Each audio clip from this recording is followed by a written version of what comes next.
보상과 징벌에는 공평하라라는 에피소드입니다. 자, 어떤 신하의 상소문이 이렇게 올라왔다고 합니다.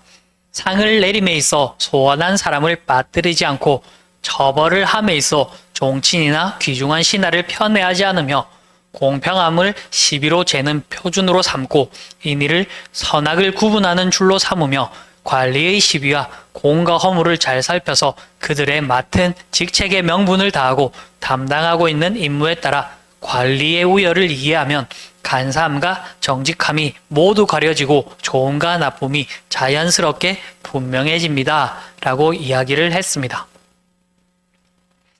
그래서 우리가 보상과 징벌에는 공정해지기 위해서는 어떻게? 감정을 배제해야 된다. 그래서 감정이 배제하는 것이 아니라 저는 감정이 배제되어진다 라고 설명을 드렸습니다. 감정이 배제되어지면 보상과 징벌에 우리가 공정할 수 있게 됩니다. 여기서 공정을 그러면 어떤 기준으로 해야 하는가 라고 하는 아이디어를 보면 상을 내림에 있어서 소원한 사람을 빠뜨리지 않고라고 했습니다. 결국 상을 줄 때에는 항상 빠뜨리는 사람이 있는지 없는지를 잘 관찰하셔야 됩니다. 결국 친한 사람이 원수되고 원수가 친한 사람이 되는 이치는 이런 상벌에 있게 됩니다. 나는 이만큼이라고 생각했음에도 불구하고 그만큼의 상을 얻지 못하게 되는 경우에는 반감이 생기고 오히려 원수로 작용되는 경우가 많습니다.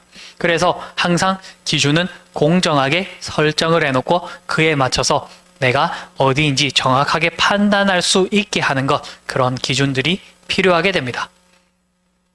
그래서 요즘 MZ세대들은 성과급에 있어서 어떤 성과급이 정확하게 주어지는지 기준을 알려달라라고 요구하는 것이 이런 이유지 않을까 싶습니다. 또 그 다음에 종친이나 귀중한 신하를 편애하지 않는다라고 했습니다.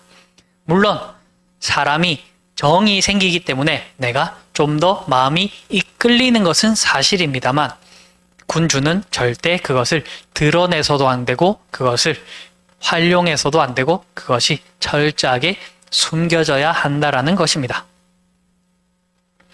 왜냐하면 종친과 귀중한 신하들이 편애를 하는 순간 그들에게는 사랑받을지는 모르나 그 주변에 여러 적들을 만들기 때문에 그렇게 하지 말고 두루 모두 살피고 내가 진정한 군주라면 모두를 사랑할 수 있는 마음, 그런 마음이 필요하기 때문에 편애를 하지 않아야 됩니다. 그리고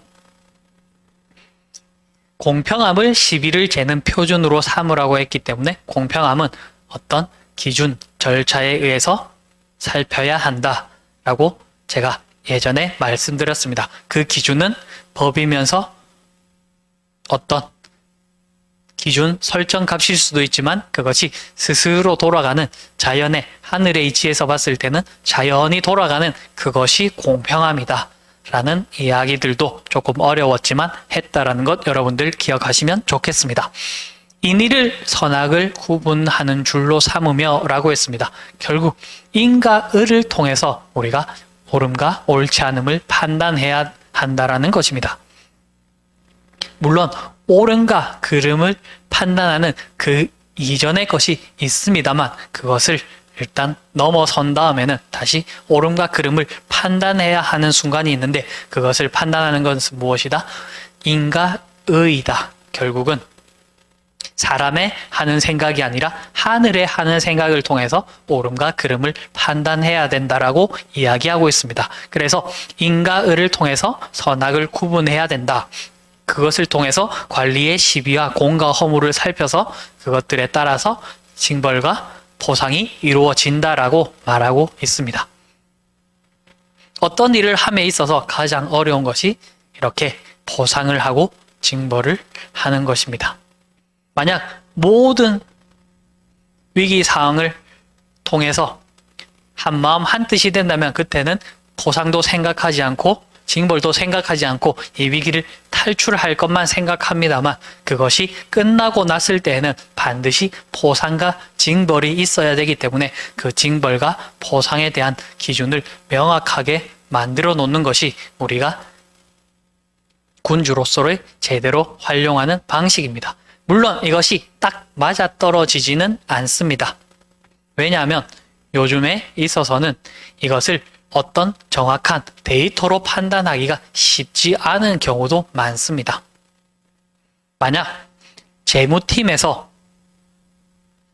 내가 근무를 한다라고 한다면 재무팀은 다른 직원들에게 연봉을 지급하고 그에 대한 문제가 없도록 하는 것이 가장 좋은 상황입니다. 그렇기 때문에 월급이 잘 지급되고 있다라는 말은 사람들의 어떤 피드백이나 코멘트가 없다라는 이야기일 수도 있습니다. 그러면 자연스럽게 잘 작동하는 것이 그들이 기능을 잘 하는 것인데 이것을 성과로 평가하기는 쉽지가 않기 때문에 이것을 100%로 줄 것이냐, 다른 영업사원과 어떻게 비교할 것이냐, 이런 비교 대상 간의 관계, 그들 속에서도 성과의 평가 단계가 다르기 때문에 어려울 수는 있습니다. 그러나 일단 우리가 여기서 배울 것은 무엇이다? 계속 보상과 징벌에는 그래도 어느 정도의 기준은 마련하면서 거기에 맞춰서 지급하는 것이 좋다라는 에피소드였습니다.